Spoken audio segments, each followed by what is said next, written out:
My name is Susanne Evans, and welcome to the Change Stories podcast. This is a podcast for people who are interested in creating change, whether that is within organisations or for individuals. In each podcast episode, I will have a conversation with someone about their work to share their story. Each story and conversation will provide you with ideas and inspiration for your own organisation or for you personally. To find out more about each episode, including further reading, and to share your change stories, go to www.changestories.co.uk. Hello and welcome to the Change Stories podcast. My guest today is Helena Clayton. Helena is a leadership and organisational development consultant and a coach with over 25 years of experience across all UK sectors. She designs and runs innovative leadership development programmes that make a real difference for participants and their organisations. She is a coach, thinking partner and critical friend for leaders. She works with senior teams to help them work more effectively and have the conversations that they don't normally have. Thank you so much for joining me today. It is great to be here with you, Susanne. Really great. I'm really looking forward to this conversation because I've been listening to some episodes of your podcast, Leading with Love, which I just think is fantastic, and also reading your research report that you did a couple of years ago with Roffey Park around leadership and love. And I found it so fascinating. And it's an area of work that I don't think I'd ever really considered. So first, I just wanted to dive into that a bit and ask you, why did you decide to study this area, and what kind of reactions did you get when you told people that you were embarking on this phase of research? Yeah, lovely questions.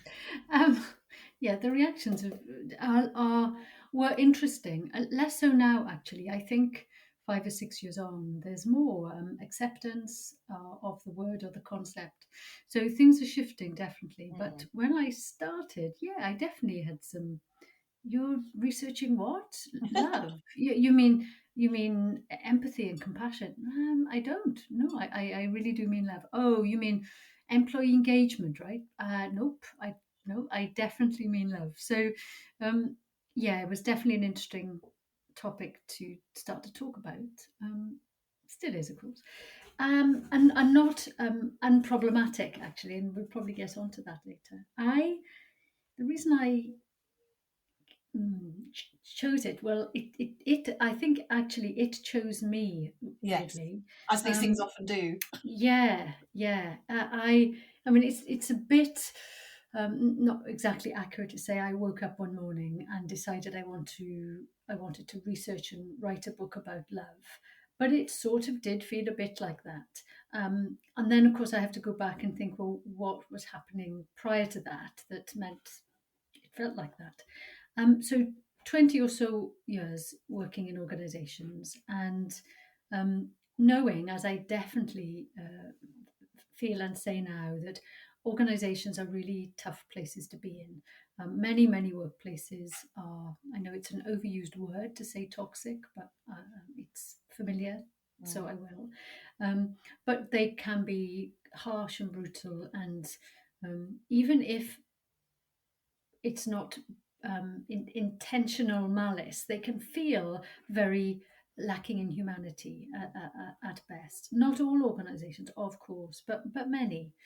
And I think we've become so used now to working life being that way that we may not think to question it as we maybe should.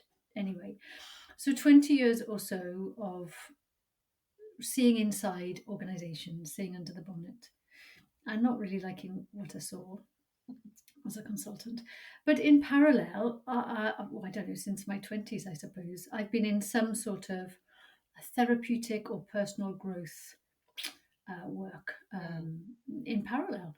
It started when I saw a therapist in my 20s, and then I went on to do group work. And then in later years, much more kind of deep dive, cutting edge, rite of passage growth work. And in those workshops, week long, things like the Hoffman process, weekend workshops with a gorgeous organization called Celebration of Being, shadow work. What I kept seeing there is that when people brought their struggles, anxieties, stress, overwhelm, pain, when that was met with love, as it was in those spaces, healing took place. And not that it meant those things were healed for sure, but there was some healing. Mm. So I saw so much love being poured into people, and people expressing themselves in a way that was much more loving, and learning to adopt a much more loving attitude to themselves as well as others. I started to sort of think, that's interesting, because it's the same people who are on these weekend workshops, say, who then put on a suit or whatever and go to work in those organizations. So, hi, it's the same people. How come Mm. none of this connection and intimacy and love is hardly visible or present at all in these organizations? So, that I think is what had been happening for the years leading up to my kind of aha moment. Yeah, sorry, it's a bit long, but No, and it's fascinating. But it's always a journey, isn't it? All of these things. I think about my own work, and there's, I always say, like a series of breadcrumbs that led me to the work I do now. And some of them I paid attention to at the time, and some I didn't. But it was funny that coming back to things later, you think, oh yeah, someone talked to me about that years ago. So my first introduction to storytelling in a sort of business context was way back in 2008, and I read an article and thought, gosh, that's interesting, filed it away, didn't really think much about it, and then but it kept sort of reappearing and coming back to me, and then that's when you realize, okay, this is the thing that I need to do, because it's leading me to this moment. yeah, absolutely. And I forget who said, life only makes sense looking backwards, but uh, but that's how, when we look back, we can find a story to tell ourselves of how this came to be. Yeah, interesting.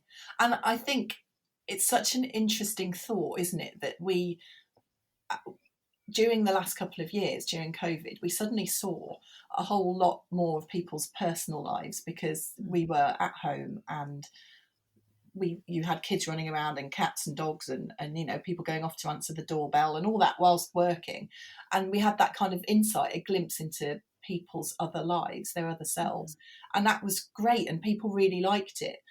But so often that is hidden at work, isn't it? The sort of, as you say, the trials and the tribulations and the upsets and the good things.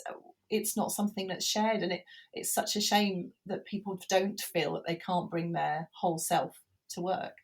Yeah, and I was listening to a YouTube clip, and I'll send you the link so you can put it in show Thank you. notes. Or yeah, from there's a lovely leadership development organisation called Mobius, and their chief exec, Amy Elizabeth Fox, was talking about trends really in organisational life and leadership development, and she talks very much about the need to lead with love, and one of the reasons is she sees and thinks that um, our outside life, i.e., the lives we have outside of our working life, um, are, need to be brought in and integrated with our working lives.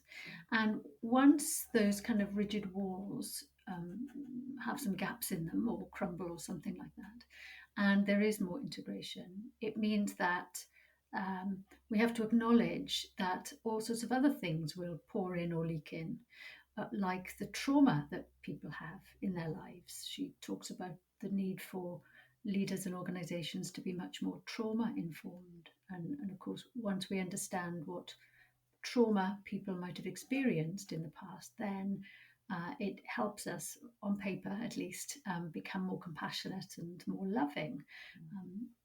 So she very much talks about the need to recognize that we are much, much more than the working self that we take to work. And she talks about love and how that matters, because um, we can't separate ourselves off. We need to really, she doesn't use the phrase bring all of us to work, but certainly recognize that we are way more than the part of us that we bring to work. And I think it's interesting to think of the term love in the context of work, because you said at the start, you, I guess, some raised eyebrows perhaps to the topic of your research. And I think there is that sort of hesitation to use the term love in a work context. But if you think about it, every workplace is built up, it's people and it's relationships and it's connection. So all of that, it makes sense to think about love in that way. But I think it's an unusual concept to think about in the workplace for many people. It really is, and I think that there are a couple of reasons why it's okay for me, and other. One is I'm an external consultant, Yes, it does so make I a don't, difference. I can say things that people don't have to like, or I don't, they don't have to accept me, and they don't have to work with me for years ahead. So as an external consultant, I think I can have greater confidence or take more risks in saying stuff that people might not like. And that's the role of an external consultant anyway, actually, to speak the things that the organization may not be able to speak about, or at least to bring them to the surface in some way. So I can do that. And I think also, I think this comes with age.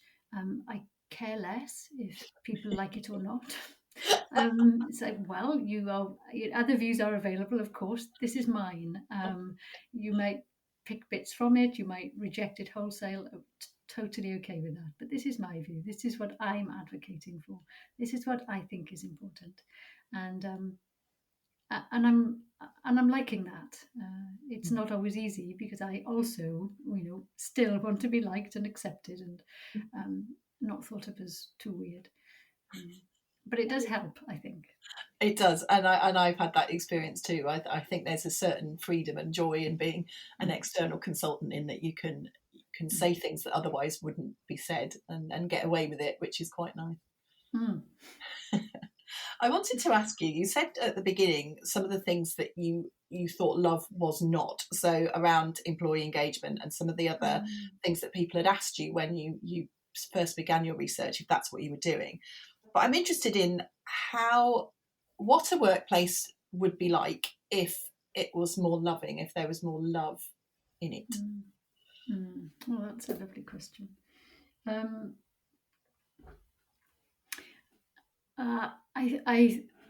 okay, so this is new thinking for me, lovely. I think it would be slower.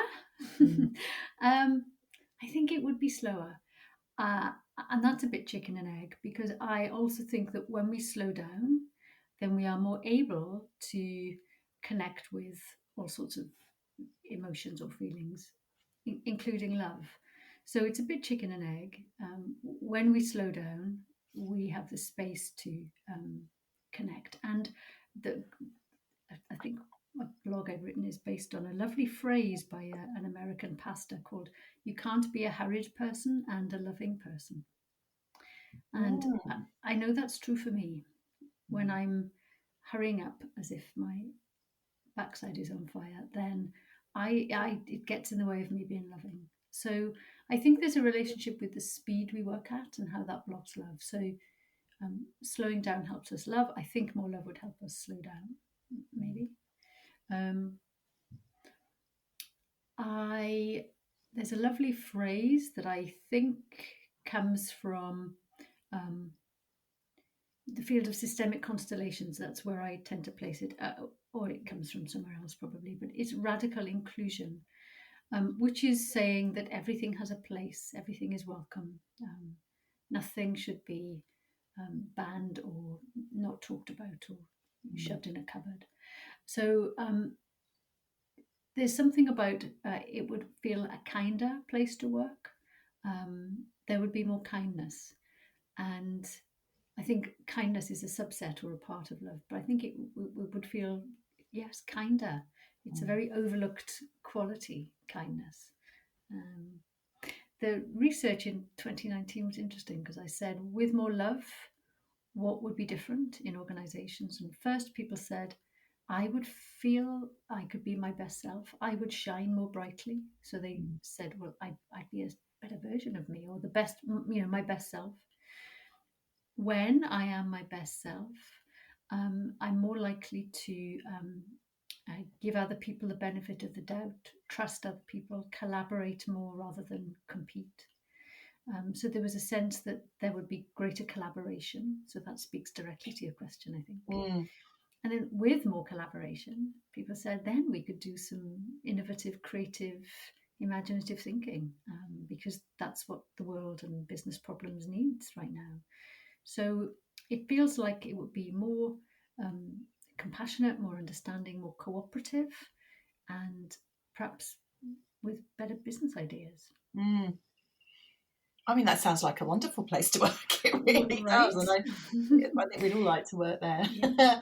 And it's so fascinating. That idea of connection, I think, is so Mm. important, because in organisations, everyone's rushing around being busy, and, Mm. lots of meetings and lots of talking to each other. But it's often at quite a high level, isn't it? Quite superficial. There isn't that deeper connection. Mm. Yeah. And um, it's the difference in tiny things. Love is, it depends where you go with it. It's a state of being, but also it's tiny micro behaviors, moment by moment. So it's the difference, perhaps, to your point about saying to somebody, how are you? Which we often do. And the answer is, yeah, fine, how are you? Which is not means nothing at all. And the difference between saying, how are you really? Or, no, I mean it, how are you today? Mm. And those are tiny acts of love. It's like, no, I actually really am interested. I want to connect. I want to know, how are you on the inside? And I will stop what I'm doing, because I want to sit with you for a moment or two and hear how you are. That's a tiny act of love. Mm. And a lot of those tiny acts of love added up together make a Yeah. huge change, don't they? So it isn't about whole scale change, it's about one person deciding to act in a different way, and then that Really. will build and build. Really, really, and on a short online workshop a couple of months ago, we had a really interesting discussion. This was a workshop called Acts of Love for Tough Times. We talked about, was love a big kind of spiritual virtue? It was a way of being in the world. It was a whole mindset paradigm of an attitude of love towards everything and anything. And a few people in the group said it's that, we have to be love. We have to have a root system that is like a wellspring that is love. And that felt really kind of a spiritual place. And look, several people said that's what I'm aspiring to or aiming for or trying to live from. And others in the group said, oh, I don't think I can. I'm not good enough, for that. It's enough for me to do small acts of love, because I know that in a moment, I know that to do this is not very loving, but to do that would be loving. So my preference, my way into love, is just to build tiny micro choices that are more loving than not. Mm. And so there was such a difference within the group, which I think is fair, very Well, reasonable. yeah, and I wonder actually if that idea of that all-encompassing worldview is actually a bit off-putting for some Yeah. people, as it was for people in the group, that it feels like, I think I would feel the same, it's too high a Mm. bar to Mm. set. And actually that idea of sort of micro acts that you try and do as best you can is a good place to start. I've been reading, I don't know whether you've read it, James Clear's book Atomic Habits, and it's about that 1%. So what can you do today that's just that Yeah. 1% better? Yeah. And if you Yeah. do enough of those in the course of a year, you create a huge amount of change, but it's much more sustainable than changing everything all in one go. Mm. Yeah, I really am nodding away here, and for me, I know I can be loving, but I also know the parts of me that are jealous and mean and withholding and controlling, and I know those parts of me. So it can often feel like a really big ask to be loving all of the time. Mm. And it helps me enormously to just look at things moment by moment, which in all of there's a lot of current discussion theory about how we as human beings and leaders and people in organizations, how we manage ourselves in this overwhelming complexity and catastrophic times and potentially times of collapse and huge seismic change with climate and the like. How do we stay sane in these times? And repeatedly, the theme through the people I'm listening to is come back to the simplest things, find the smallest unit that you can, and just work there. Whether that's your breath or in change management terms, the next wise action. So work in tiny, just the space around you, just work there, and that's enough, because the rest can be very overwhelming. And I guess that links back to what you were saying about slowing down, that in a time of overwhelm, it can be good to take a step back, and instead of thinking of all the things you've got to do, just think of the next thing you have to do. I know I have to do that sometimes with myself. I'm a great one for rushing, and we were talking about this earlier, rushing about and big long to-do lists and, going on to the next thing all the time. And sometimes it's nice to stop and first of all look back to what you've done, what you've achieved, but also just think about, as you say, I love that phrase, the next wise action. What's the next thing that I need to be doing? And actually, by doing that in organisations, creating that space, then some of the things you talked about in terms of inclusion and connection and kindness, it gives it space for that to flourish, I guess. Yeah, absolutely. So how have we got to this place then where people find this difficult? What's stopping people from doing more of this in work? Is it that there's just too much to do, or is it that there's something fundamental about the way organisations are structured and managed which makes it actually quite difficult to do some of this in the workplace? Yeah, I think definitely the latter, just the kind of assumptions that underpin, certainly here in the West, I can't speak with any confidence about the cultures, but certainly in the West and in the client systems I work in, it's kind of the organizations are based and run on a bedrock of decades, eons of capitalism, patriarchy, all those kind of bedrock systems that have been around a while, all of which kind of accrete is the word. I don't even know if that's a word. And kind of they've ended up kind of coalescing around a model of organizing and organizations and leading and work that that does tend to say emotions are not welcome here. All of who you are is not welcome here,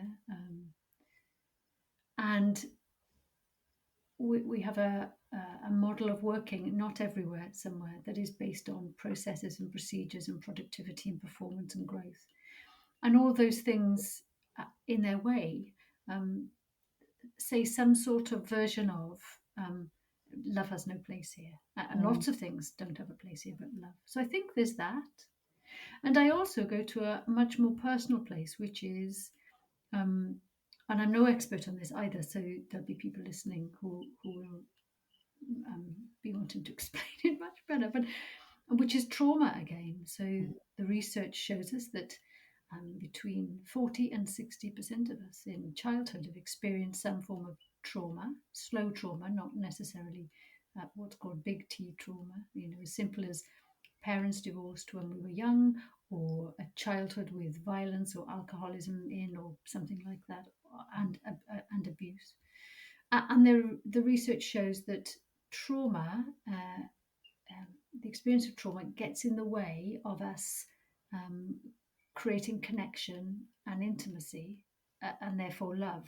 So the experience of trauma in some way blocks our ability to receive love, to express love, to feel love. So, like I say, that's a very kind of simple way, but I think there's a lot of that too that that is there. So it feels It's not okay for someone like me to say, well, obviously be more loving, or obviously let love in. It's like not hard. No, it's not even hard. It's impossible for many people for really, really good reason. So there's that too, I think. And actually, while you were speaking, I was thinking about vulnerability as well. And I think for leaders, this is certainly my experience of working with lots of leaders, that kind of fear of showing oneself, one's true self, but also revealing some kind of chink in your armor. For so long, the idea of leadership has been this kind of someone who has the answers to all the questions and never gets anything wrong, and I think that has created this view of a leader as someone who never lets their guard down, and that must make the idea of leading with love more difficult for some people to contemplate. Yeah, absolutely. There's something, isn't there, about the models we have of leadership and what is a leader and what should they be like, and not helpful. No. Not helpful at all for modern times, for people, for humanity. Really very unhelpful. Yeah. And I see that in when I'm working with leaders, helping them introduce storytelling concepts Mm. into their um, communications and ways of working. The first thing I get them to do is to tell their own story of how they got Mm. to where they are as a leader. And I've made it pretty simple, that it's, I've given them a framework and a structure, and they've had a whole load of content before about the power of story and all that sort of thing. And yet, so there's 6 of them in a room normally, a group of peers, getting them to actually tell that story to people. For some, they absolutely love it straight away, but for many of them, it's quite a exposing experience, I think, and some people really push against it. The next thing I want them to do then is to talk about the strategy that they're trying to introduce, or what they're excited about for the business, and that's even harder. But they're just, a lot of people who are now leaders are not used to that sharing of Mm. personal views and experiences and life choices, and it can make people feel really uncomfortable. And have you seen any, however small, a connection between sharing your personal history, or writing it for the first time, maybe, then sharing it with others? Have you seen any connection between what happens with that and love? Definitely. Oh my Whatever we goodness. whatever we mean Yeah. by love, yeah. Yeah, I mean, it's I did a workshop a few months ago, and uh we had all the emotions in the room, which is fine. That often happens, and that's okay. And actually, there was a huge amount of compassion shown for the 6 people in the room, but an overwhelming feeling of connectedness between them afterwards, because they'd shared this experience. They all said they knew a lot more about each other than they ever did before, and it helped them understand why they behaved the way they did. Um, but also a huge desire to share the stories more widely. So not just in the room, but actually to share them with the organisation as a whole. And then there was this enormous outpouring, particularly one story which was so powerful and told so beautifully by one of the leaders, that he then went on to share on the intranet and all of that. Just this huge outpouring of love from everybody in the organization, how much value they took from that. It was amazing. And there was this real shift of, oh, okay, that felt exposing, but the reaction that I've had has been amazing, and hopefully has led to a change generally across the leadership in that particular organization. So I think that sort of, I mean, people like stories, right? Anyway, so the Mm. brain enjoys it and connects with it. But I just think that showing of oneself Mm. by a leader, it sends such a powerful message. Mm. Yeah, that's really great to hear. Yeah, it Really feels great to lovely to hear. be part of it, to be, Yeah. I think you were saying about this connection and creating opportunities for connectedness in a Mm. real way, exactly as you said, really listening and talking and sharing is so powerful, but Mm. there isn't the space for it in so many organizations. there isn't. And running a big leadership program with an organization currently, I think we're doing great, lots of great content and experiences, of course, and they're valuing that. But the thing they say time and time again is, what this is giving me is time to just sit down and connect with my peers, to get to know people in a way that I've never done before. It's the relational aspect that is so countercultural, and therefore so helpful. Mm. You must hear it too, and I hear it all the time. It's just space. That's what it's so great to have some time for me here all the time on these things. And I think that idea of space and reflection is so important for your own well-being, but actually for working in a way that's conscious and rather than just rushing onto the next thing all the time, really reflecting. It's something that when I was doing my PhD research, just came out so strongly that during periods of change, any opportunity to just sit back and reflect is the word. Sit back, reflect, think about, well, where have we got to? Where do we want to be at this point? What do we need to do differently? Led to a greater success. But it's just, I don't know, it's as a practice, it's not valued, I don't think, by people. Yeah, at the start of meetings and coaching sessions, actually, what I'll often do now is just say to people, whether it's a one person or a group, before we begin, let's just sit in silence together for a minute or so. So I say, put your cup of tea down for a minute, sit back in your chair, really because Zoom is very much forward facing. So really sit back, put your feet on the ground, and we just sit together in silence for a minute or two. And I say, there is nothing that is going to be asked of you for this next couple of minutes. And it's so powerful for many people. It's sometimes the only break they've had in a day, Yes. breathing together, sitting together. And it is weird. And it has taken me a little while to just think, I'm going to do this. I don't invite, I say, this is how we're going to begin the meeting. And I know that however odd people find it to start, they finish their minute and a half or 2 minutes with, oof, thank you, I needed that. Wow, I love that. As you were talking about it, I was thinking, I wonder how I would find that. But I suspect there's a shift in people, isn't there, from perhaps at the beginning thinking, well, this, as you say, this feels a bit weird, to at the end of the minute and a half, 2 minutes, thinking, wow, as you say, I needed that. And with all honesty, I need it, because yes. I'm also moving at speed between Zoom meetings, and there's something about how do we, all of us, arrive in this Zoom room for this meeting, and just bring our attention into this moment with this group of people, just to put a pause, a break point, a circuit breaker in. Helpful, I think. That's a great piece of advice. Do you think it's got worse now that a lot of meetings are on Zoom? Because I think, and I know there's lots of talk now that well, during lockdown, I think there was this view people are still very productive, everyone's being productive, but it was almost not measuring the right thing of productivity. Everyone was busy, but were they actually being productive? I feel like my diary is fuller now than it was, because it's easier to have lots of meetings in one day, whereas in the past, if you were travelling about, you wouldn't be able to do as many.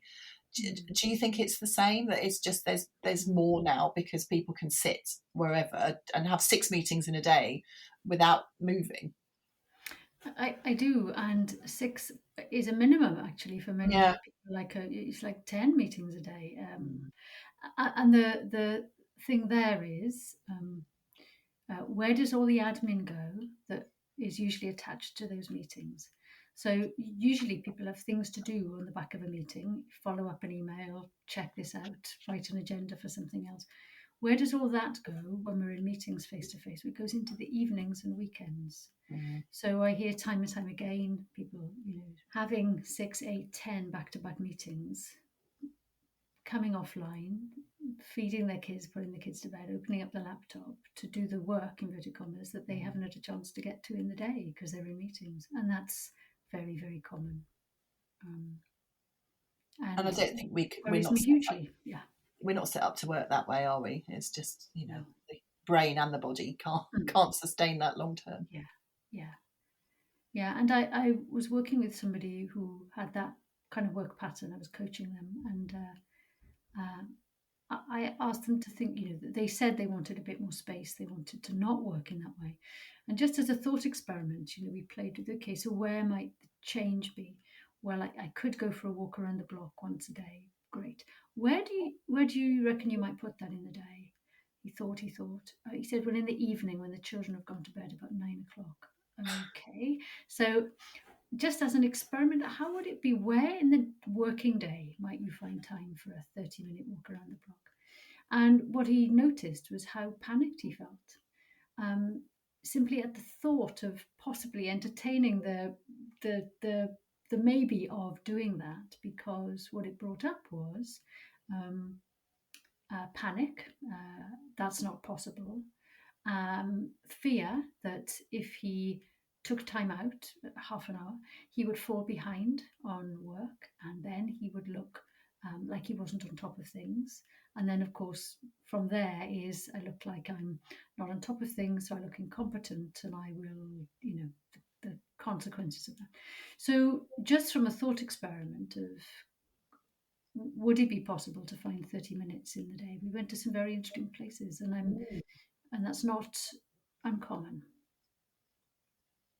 But it feels quite sad in a way, doesn't it? That's someone would struggle to find half an hour in their day for themselves. And I know it's not unusual, but it feels sad that that's the point that we've got to.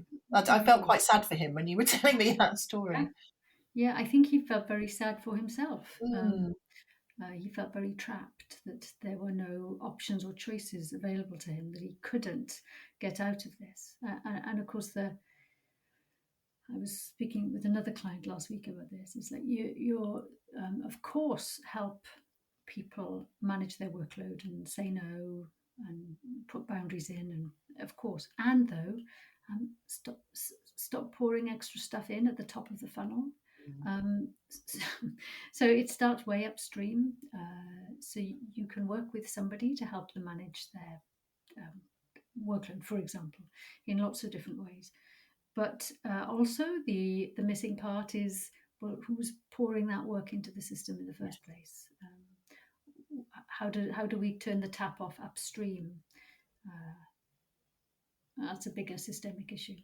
Indeed. And actually, I guess if I were a leader and thinking about how I would lead in a loving way, that's the sort of conversation I'd be having with myself, I guess, is, how am I contributing to the experience at work of the people who are working for me? Yes. Is that the sort of conversations you have with leaders I think exactly. So I'm interested in things like, if I'm managing a bunch of people, have I asked them, how many hours a day are you working? And am I getting an honest answer? So do I know if my team are working 11 or 15 hours a day? Have I asked them, and what impact is that having on your health? And what impact is that having on your family life? And when did you last do yoga, which I know you love, and so there's something about, am I genuinely inquiring, and not in a finger pointing way, what am I doing by giving you this work that is causing stress or grief or anxiety or pressure? I think that's a conversation that is increasingly important. I absolutely agree. I mean, the whole idea of inquiry, I think, is something that's sadly lacking in organisations. So there's a lot of talk, but not a lot of really meaningful inquiry about anything. I don't think it's just not something that's encouraged. And I think it's, if there was more of it done, it could create huge change in organisations.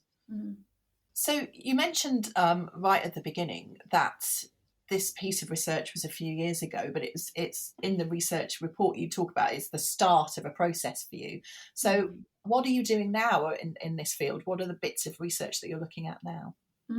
So no new research, and I sort of I'm sad about that. It's I would very much like for the work on love to be more central to what I do, and so that's an intention, an aspiration for me to bring it more front and center. But what I do is from time to time I've got one next week, I think, in yes, next week. I'll run a free event every couple of months called Acts of Love for Tough Times online. There's something about just bringing people together to say, in these catastrophic, in my view, at times we're in, what is the only sane and appropriate response, and how might love actually be the only sane and appropriate response to these rather nutty times? And what does that look like in practice? So those are really lovely generative conversations. I have a Leading from Love program, which I run from time to time, which is a 6-week online program exploring, using the research as a jumping off point, but taking things much further, based on the kind of reading and research I've been doing since. When I say research, I mean my own research, not with other people.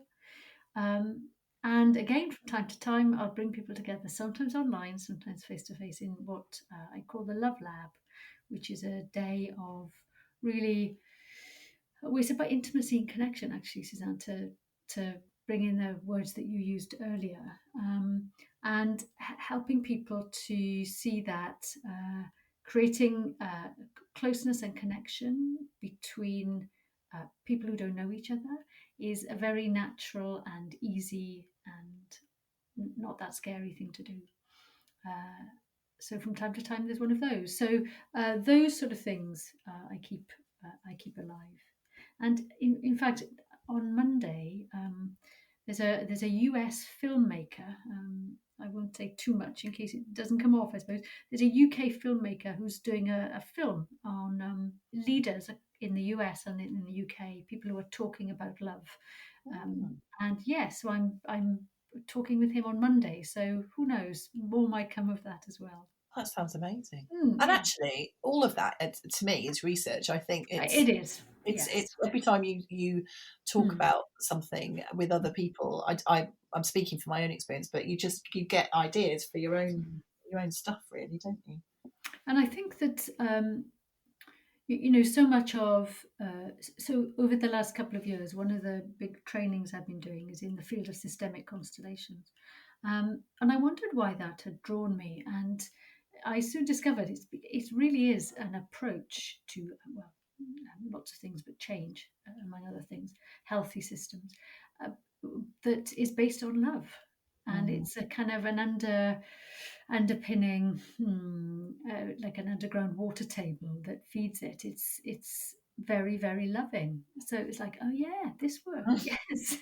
So it's loving work, even if it doesn't use the word love. It's like, oh no, this is very loving work. So I'm finding myself gravitating to OD practices, if you like, that are loving. And so if people want to find out more about you and your work and these workshops that you're running, where's the best place for them to take a look? My newsletter, I would probably say. So over on my website, which will be helenaclayton.co.uk, you can sign up for a newsletter, which is monthly. And that's stuff that I found interesting over the past month. And inevitably, there is a strong emphasis on love and leadership. But much broader too in terms of OD and constellations. But love is at the heart of that. When I ever do a podcast, it'll go in the newsletter. So that's probably the best place to just learn more about where my head is at and what I'm doing. Fantastic. Well, thank you so much for coming onto the podcast today. It's been an absolute joy to talk to you, and I've actually found it very relaxing, but also very interesting at the same time. So thank you so much for coming on. It's been great. Oh, I've really enjoyed it too. Thank you, Susanne. Thank you so much for listening to this episode of the Change Stories podcast. I love this conversation and I hope you did too. Thanks as ever to my wonderful guests and to Pete Morgan at Monkey Pants Productions for making the podcast sound amazing. If you want to find out more about this or any other episodes of Change Stories, go to www.changestories.co.uk where you will find all the episodes and show notes. If you have enjoyed listening, please rate and review the Change Stories podcast on your podcast listening platform. And do please let me know if you have ideas or requests for future episodes. You can contact me and find out more about change and storytelling on my website, www.feldsparconsulting.com. Thanks again for joining in with the Change Stories conversation.